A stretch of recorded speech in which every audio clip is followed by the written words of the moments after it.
Hare Krishna, I'm Smita and today I will discuss about imperfection of sense organs and also we will inquire that why we shouldn't believe on our sense organs.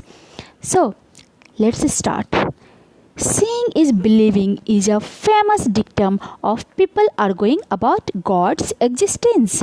But we can give so many simple counter arguments to defeat these misconceptions.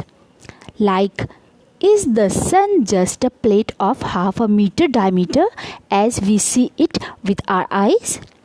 A stick appears broken when we insert half of it into water is refraction. Why do our face look ghostly in a concave mirror? Is seeing believing? The knowledge we achieve through direct perception is limited and not reliable. The very fact that the theories in science are changed, updated, and modified every day is proof that we are attaining higher and higher imperfect relative truths by the pursuit of our scientific research. The absolute truth, however, is fixed. It never changes. We cannot understand the absolute truth through our blunt material sense organs because of the following four defects. First one, imperfect senses. Our senses have a very limited range of perceptions.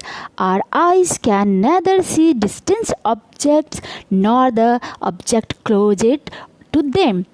Our own eyelid, we cannot see beyond the wall. How can we be proud of our eyes made of flesh, blood, and water and expect to see the truth beyond matter? We cannot see even the things of this world properly. Our eyes have a range of 20 Hz to 20 kHz. If we blow a dog's whistle, we ourselves cannot hear it, although all street dogs will be able to hear it and will come running. Thus, every one of our senses have inherent limitations. For example, I select some portion of an object. I try to interpret according to context. I give a data of what is not present in a figure. So, our senses are imperfect, even if amplified by instruments. Any knowledge based on senses perception is no more perfect than our imperfect senses. So next one is tendency to be illusioned. When one take a painkiller medicine, one thing in illusion, I am alright now. My disease is gone. But the painkiller tablet does not cure the disease. It just temporarily suppressed the pain. As the effect of the painkiller goes down, one feels the pain again and observe the same old symptoms of disease.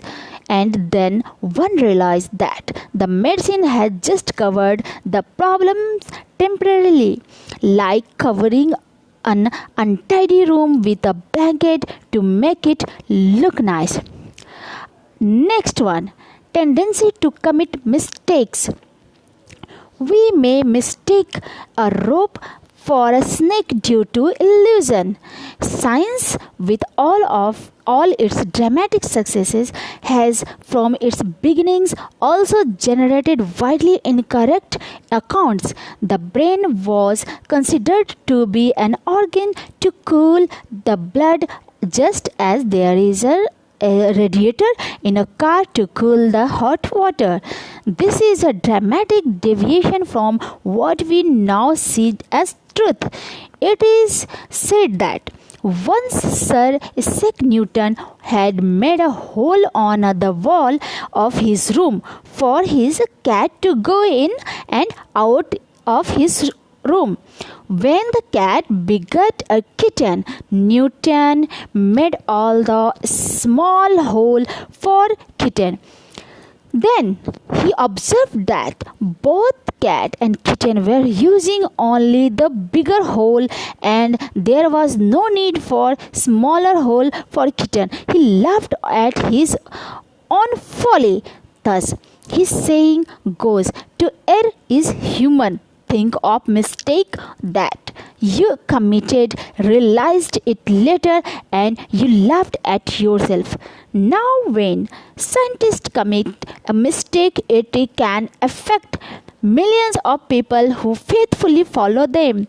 During a bubonic plague in Europe, scientists found the cause of spreading of plague to be cat.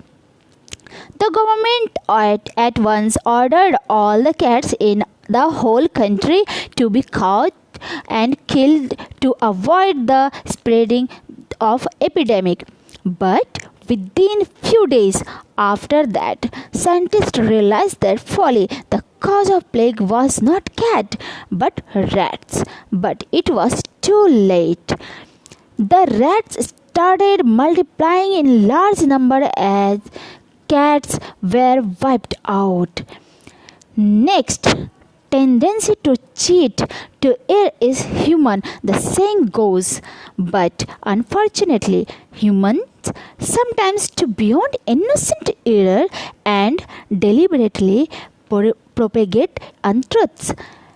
Scientists are not immune to this shortcoming. For many years, textbooks on evolution routinely cited the Piltdown man as evidence that human beings have descended from an ape-like ancestor. In 1912, archaeologists excavated the human-like skull and ape-like jaw from a gravel pit at Piltdown in British Isles.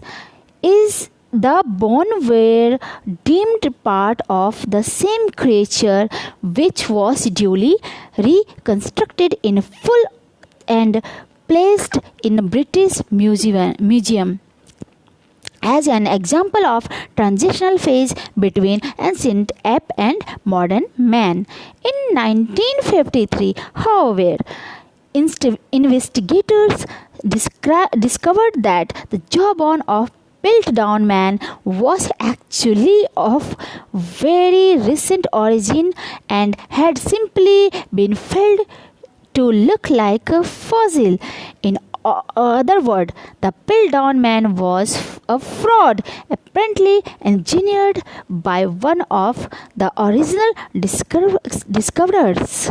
So, like that, you can see how our sense organs are not perfect. So, how can we know about what is perfect for us? So, we will discuss about in our next video. So, Hare Krishna.